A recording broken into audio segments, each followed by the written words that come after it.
বৈঠক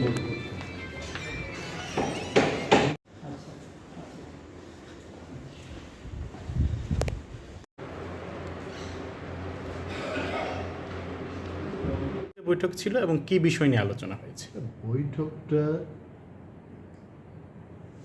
কংগ্রেস এবং সিপিএম এর পক্ষ থেকে আমাকে অনুরোধ করা হলো যে নির্বাচনকে নিয়ে, উপনির্বাচনকে নিয়ে এটা প্রাথমিক একটা আলোচনা করা, যে বিরোধীরা কি করে এগোবে, এবং পিপরামথাও এটা চাইছে যে বিধানসভায় মানুষের যে ভাবাবেগ, মানুষের যে রায়টা যেভাবে প্রতিফলিত হওয়ার কথা সেইভাবে এটা হয়নি, এবং একই জিনিস যেন পুনরাবৃত্তি না হয় তার দিকে লক্ষ্য রেখে আজকের আলোচনাটা আমরা করেছি।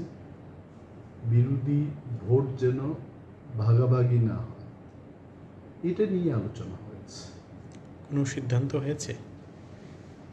সিদ্ধান্ত না, জাস্ট একটা আলোচনা হয়েছে, এবং দেখা যাক কি হয়। আমি বললাম যে একা আমি কোনো বিষয়ে ডিসিশন নিতে পারবো না, বক্তব্য শুনলাম এবং আমাদের একটা ধারণা যে রাজ্যের মানুষ যেভাবে চায় সেভাবেই ডিসিশনটা হওয়া উচিত।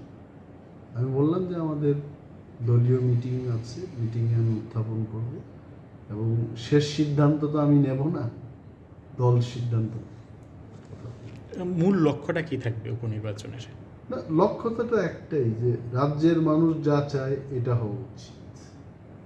এবং if you see the result of last assembly election, 40%-এর কম ভোট পেয়ে কিন্তু BJP is in the power, এবং বিরোধীরা মোর দেন 60% ভোট পাওয়ার পরও we are in the opposition batch.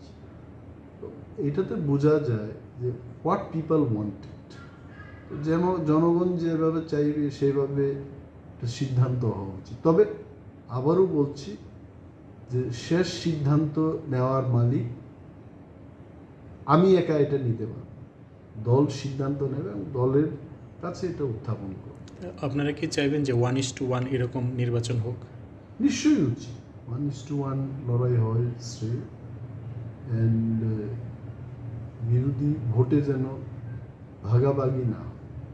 We'll just see that how we can materialize all this. Thank you.